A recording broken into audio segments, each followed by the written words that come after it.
It-tħul tal-Gvern mit-taxxi fuq kiri ta' proprjetajiet iżjed mill-irdoppja fuq perjodu ta' 6 snin mindu ġiet emendata liġi relatata fejn iddaħħal l-obbligu fuq is-sidin li jirreġistraw il-kuntratti li jagħmlu ma' inkwilini.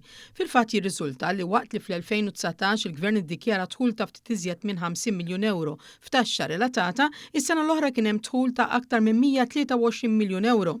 Dan waqt li t-tħul żdied b'mod konsiderevoli u kostanti sena wara l-oħra.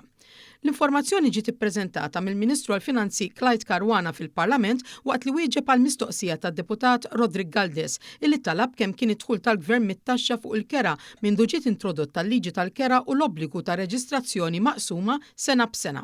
Il-liġi tal-kera kienet approvata mill-Parlament f'Novembru tal-2019 anke jekk dakinhar l-Oppożizzjoni immexxija minn Adrian Delija kienet astjenit mill-vot.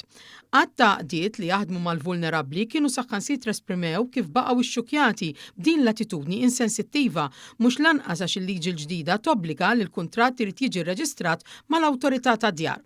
B'hekk mhux biss inħoloq deterrent kontra l-abbużi, iżda wkoll ingħata serħan il-moħħ kemm lis-sidien kif ukoll lill-inkwilini.